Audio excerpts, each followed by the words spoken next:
It is Monday. Monday means another chapter. Another chapter means we will be 2 more chapters after this chapter coming up. I feel my cat climbing up my chair.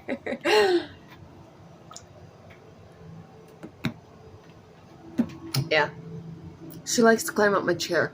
Anyway, we're on chapter 9. Chapter 9 of Reaper Adventures Imprisonment. Whoop whoop.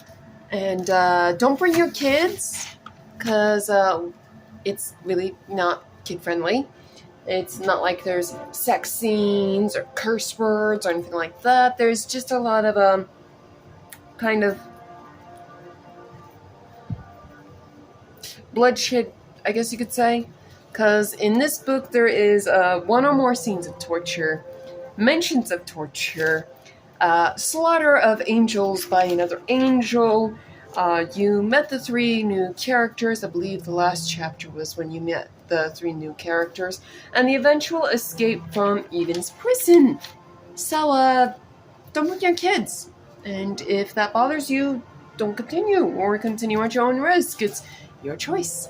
Just not kid-friendly. Don't bring kids. So, we're on chapter 9. Chapter 9 does not really...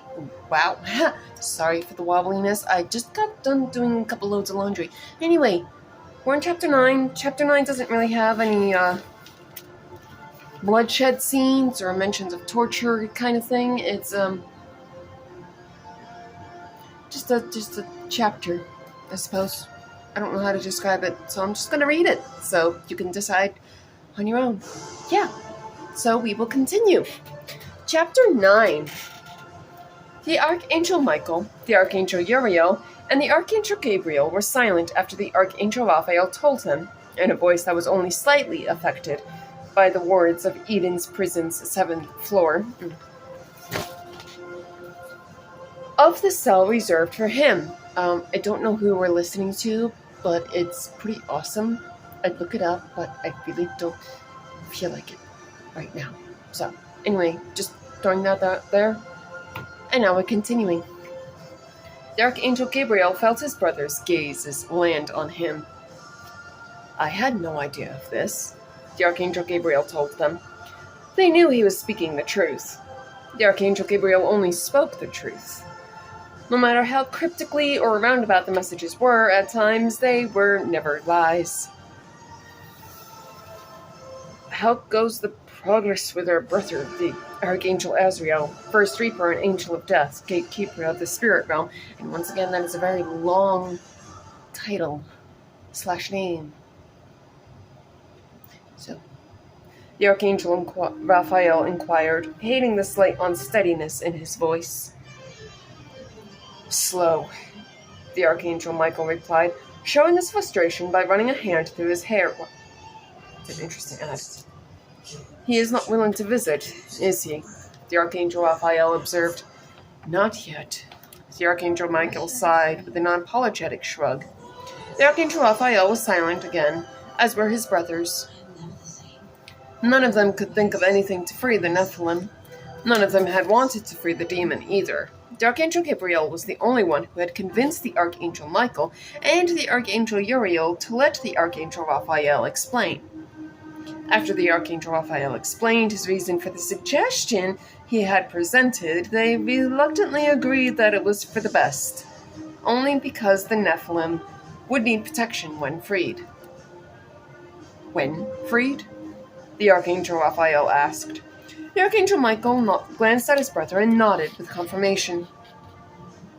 Progress may be slow, but he is listening as well as conversing on occasion, the Archangel Michael answered.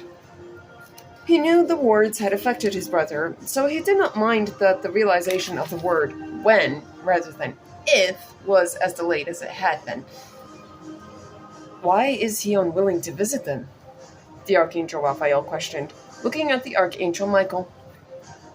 The Archangel Michael shrugged. His brother had not told him, only had politely declined when the offer had been made. There had been a flash of irritation in the green eyes of the Archangel Azrael, first Reaper and Angel of Death, Gatekeeper of the Spirit Realm. Before he had fallen silent, boring figurative holes into the Archangel Michael's soul to the point where the Archangel Michael wondered if his soul was being searched. "Hi, little girl," and sniffled. Oh, no, she zoomed away. I was going to ask her a question. Oh well. The Archangel Michael had not had the chance to ask before the arrival of the ferryman, which signaled the end of the Archangel Michael's visit. The Archangel Michael had been dwelling on that thought ever since and was relieved that a week had passed. This meant the Archangel Michael could visit again. His duty as general of the celestial armies was complete. For now, anyway.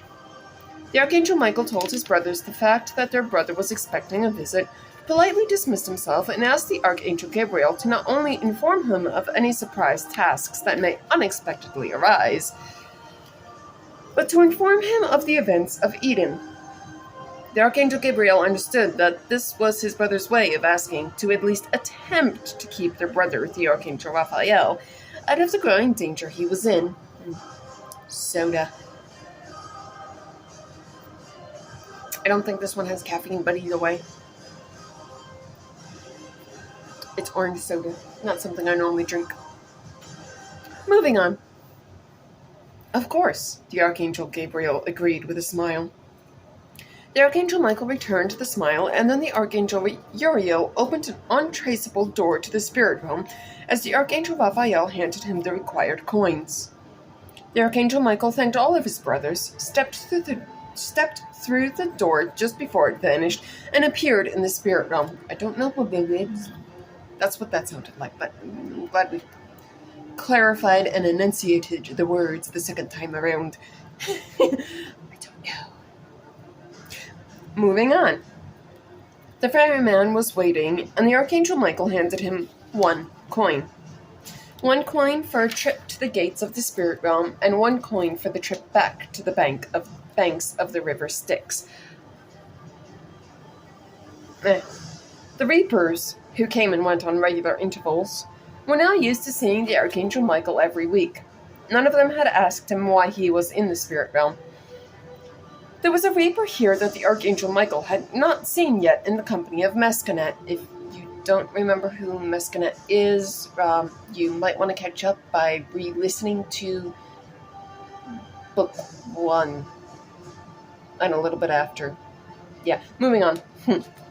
Mescanet only shook her head at the new reaper's inquiry, but gave the Archangel Michael a knowing glance before her and the new reaper returned to the realm they were bound to, the human realm. Which, I say that with some type of not-so-great mannerisms, but we are all in the human realm, so I really can't say much. My voice just doesn't always match up with the way I think it in my head, so yeah, moving on. We're gonna move on now. Bye. No. Moving on. The ferryman collected the toll required from the souls to cross the gates of the spirit realm, and then began the journey to the gates of the spirit realm. Yeah, just forget that rant beforehand. The Archangel Michael was let off at the entrance to the gates of the spirit realm, and the Archangel Azrael, first reaper and angel of death, gatekeeper of the spirit realm, let the ferryman through the gates of the spirit realm. That's kind of a lot of the word spirit. Yeah, okay. Moving on. He closed the gates of the spirit realm when the ferryman went through and waited for the Archangel Michael to begin the conversation. "I noticed a new reaper," the Archangel Michael said. "Yes, his name is Damon," the Archangel Azrael, first reaper and angel of death, gatekeeper of the spirit realm, told the Archangel Michael. There was silence after that statement. The Archangel Michael tried to figure out a light topic of conversation and grasped at empty straws when it came to ideas. Ads. "Our brother is endangered, yes?" the Archangel Azrael, first reaper and angel of death, gatekeeper of the spirit realm, commented, though he made it seem like an inquiry. The Archangel Michael blinked and looked at his oldest brother with surprise. "How?" the Archangel Michael began before trailing off. The Archangel Azrael, first reaper and angel of death, gatekeeper of the spirit realm, gave his brother a slight smile. "Yes, I searched your soul," he told the Archangel Michael. Excuse me, I burped. The Archangel Michael looked at the river Styx, wondering what his brother had seen. "You need me to free his son, since I am the only one who is able without many consequences. Now more than ever, since members of the angelic order are becoming increasingly suspicious of the similarities in their appearances." The Archangel Azrael, First Reaper and Angel of Death, Gatekeeper of the Spirit Realm, continued. The Archangel Michael did not argue. He could not argue even if he wanted to. Everything was correct after all. He has a cell reserved for him, on the 7th floor of Eden's prison. They say whenever the Nephilim's father reveals himself, they will put him in that cell, the Archangel Michael told his oldest brother. His brother studied him, and the Archangel Michael knew that his soul was being searched again. This time, he was able to detect the faint gleam in his brother's jungle green eyes. The Archangel Michael did not feel uncomfortable like before, and saw the faint gleam vanish after some time. The ferryman had returned, and the Archangel Azrael, First Reaper and Angel of Death, Gatekeeper of the Spirit Realm, let him through. The visit was over. The Archangel Michael turned to get on the ferry when he felt his brother's icy fingers wrap around his wrist. He looked at his oldest brother and saw the fierce determination in his green eyes. "Tell me when, and I will help." The Archangel Azrael, First Reaper and Angel of Death, Gatekeeper of the Spirit Realm, whispered quietly. The Archangel Michael nodded once quickly, and then paid the toll as he got on the ferry. Yes, okay. The ferryman brought the Archangel Michael to the banks of the river Styx and accepted the toll of each waiting soul. The Archangel Michael only saw one Reaper, Cerberus, First Reaper bound to the human realm. Cerberus noticed the Archangel Michael, and a brief frown flickered across his face when the Archangel Michael approached him.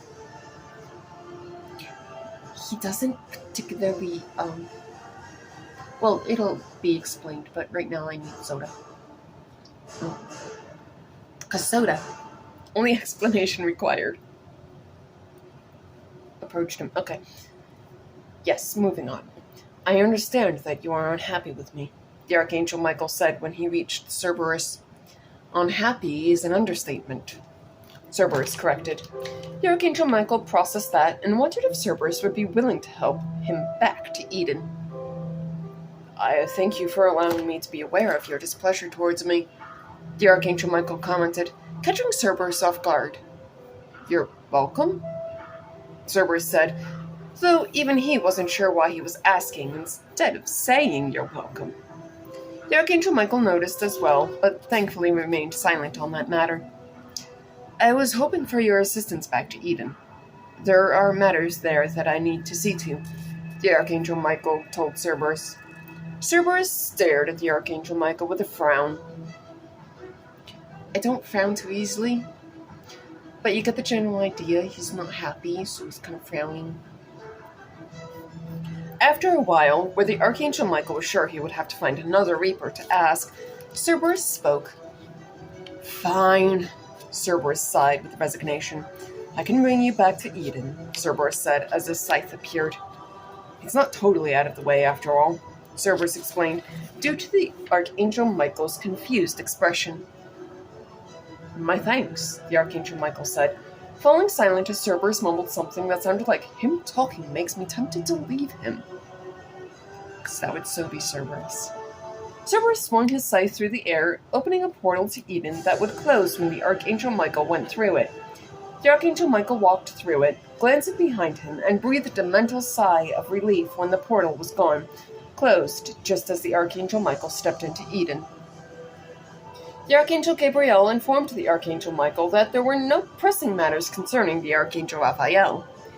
The Archangel Gabriel then told the Archangel Michael he was needed at Eden's training grounds.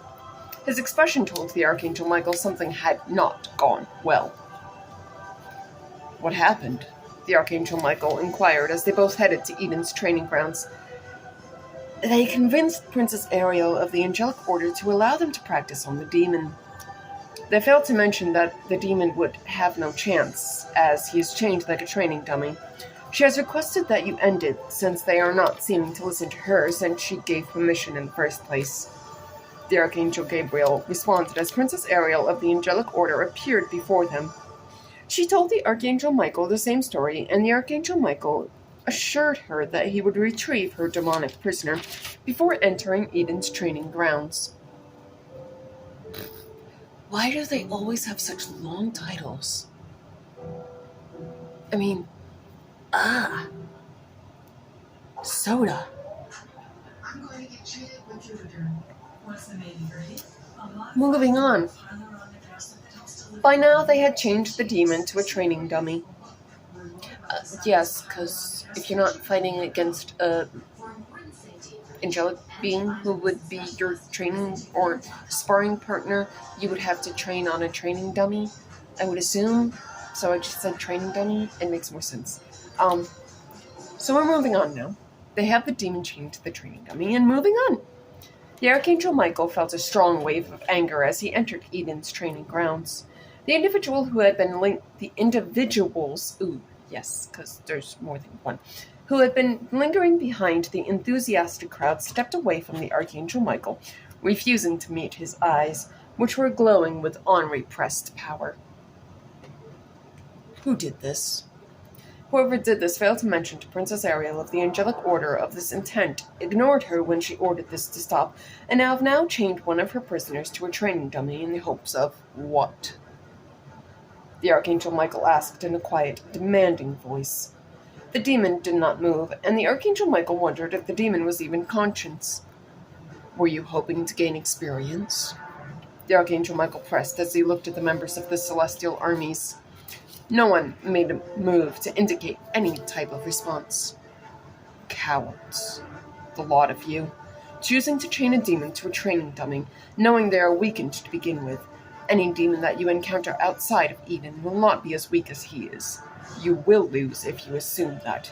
Besides, no demon is as easy to defeat as I know you all assume them to be, the Archangel Michael informed him, even if they are weakened outside of Eden. He concluded it as he glanced at the demon. He had regained consciousness and was attempting to focus on the Archangel Michael. I would find whoever did this and treat them this way as well. I believe my words have been shaming enough, though, the Archangel Michael said as he released the chains of seals, catching the demon before he hit the hard floor of Eden's training grounds, glared at the members of the celestial armies as he put the demon over his shoulder and walked away. I have to add that, but these are rough drafts, so I kind of just, sometimes my hand moves faster than my mind, if that makes sense. Because to me it doesn't, but someone else it might. Moving on. The demon roused slightly, made a strangled sound, and then promptly vomited just as the Archangel Michael left Eden's training grounds. I mean, that sucks. It really kind of does. But the picture in my head makes it horrible, yet absolutely hysterical. Yeah. Moving on. The Archangel Michael froze as the Archangel Gabriel took the demon from the Archangel Michael. And just the expression that I see on the Archangel Michael's face, like, It's horrible, absolutely hysterical. Anyway, we're going to move on. You did not contain your power after retrieving him, the Archangel Gabriel told his brother as Princess Ariel of the Angelic Order thanked the Archangel Michael. She took a prisoner back from the Archangel Gabriel and headed to Eden's prison, the demon unconscious once more. The Archangel Michael was washing his wings and body from the blood that the demon had vomited. The Archangel Raphael had tended to the demon's wounds and had joined his brother, his hands bloody, and a wound had been nearly inflicted before the seals had reacted, electrocuting the demon with a powerful shock that had resulted in the blood on the Archangel Raphael's hands, as the demon had convulsed and bloody froth had emerged from the demon's mouth. That actually is really awful. Now that I think about how I wrote that, that is terrible. Hi, little girl. How you doing? Hi. Aww. The demon had eventually stopped convulsing. The seals had been weakened because a few flecks of blood had been absorbed by the seals, and the demon was going to survive. Why are you bloody? The Archangel Raphael asked. Vomit. The demon had been changed to a training dummy, and I forgot to contain my power after retrieving him," the Archangel Michael replied. They were silent as they cleaned the blood from their bodies. "What are we going to do?" The Keeper of Peace Nile and the Keeper of Peace Anala. "What are you doing there, little girl? Come on. Come on. Oh, shit. Sorry. Mommy loves you. Try to stay out of trouble." The Keeper of Peace Nile and the Keeper of Peace Anala do not leave their posts unless they are cleaning their tools after every session.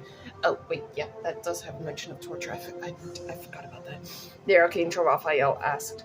"My time is running low. Even I am aware of that fact," he explained, answering the Archangel Michael's unspoken question. I think we're almost done. Oh, yeah, we are almost done. Oh, shit. Potty mouth, excuse me. "How low is your time running?" the Archangel Michael inquired, dreading the answer. "I am surprised I have not been thrown in the cell as of yet," the Archangel Raphael responded with a sigh. He had heard the suspicious statements of the other members of the angelic order for many days now. He knew better than to confirm their suspicion, but he knew that one of the members of the angelic order would tell the creators of their suspicions. When that happened, he would be thrown into the 4th cell on the 7th floor of Eden's prison, constantly ill until he finally could withstand the effects of the wards, but always be in fear from his half-brothers, who more than likely would want to feast on his soul for the rest of eternity. The thought made the Archangel Raphael shiver in the warm water. The Archangel Michael studied his brother, and a plan began to form in his mind. Other than the oldest brother, the Archangel Michael could have limited consequences of his actions. He had never once considered destroying a member of the angelic order before, though. He knew he would be captive if he did this, but his brother would be spared from further suspicion, and both the demon and the Nephilim would be free to receive the Archangel Raphael's blessing of safe travels. That way, no one would spare a second glance when the Archangel Uriel let them through Eden's gates to the human realm. "Archangel Michael?" the Archangel Raphael's voice asked, bringing the Archangel Michael back to the present. The Archangel the Archangel Raphael gave the Archangel Michael a questioning look. "Whatever happens, do not interfere.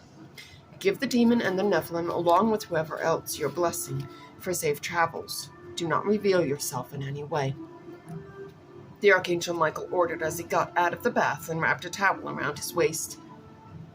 "What do you mean?" "Archangel Michael, what are you planning?" the Archangel Raphael asked. The Archangel Michael looked at his brother over his shoulder and gave a small, sad smile. "Trust me," the Archangel Michael said, and then left the bathroom to retrieve his now clean armor and his sword. And that is the end of Chapter 9. Chapter 10 is next week, and then we would be on the last chapter after Chapter 10, which would be Chapter 11, but next week is Chapter 10, and we have 2 more chapters now left of book number 2. But anyway, that's the end of chapter 10. I have some accounts if any of you are all interested. I have an Wattpad account, which is basically more stories and more stories, which is at Tempesta771. I have a TikTok account, which is at EartronCraven2, no uppercases, no spaces, under the name Tempesta Braveheart. I have an Instagram, which is under the name Tempesta Braveheart, no uppercases and no spaces, under the name Airtron Craven. I believe if you can't find the Tempesta Braveheart, you can look for the Airtron Craven, but I don't know, don't quote me on that. I'm not as technologically apt as many people think. I also have a Facebook account, which is under the name Airtron Craven. I will accept you if I don't know you. However, if you turn out to be really creepy, I'm probably going to block you. Because, yeah. I have a Snapchat. Ooh, wow. I'm like seriously still so excited. I get that so well. I have a Snapchat, which is also under the name Airtron Craven. But there are no uppercases and no spaces, and you're all watching my YouTube, which is under the name Tempesta Braveheart. So yay! those are the accounts. We have chapter 10 for next Monday. And yeah, that's it. I need a little soda break because soda. Anyway, peace out, Girl Scouts, and enjoy the mental hilarity.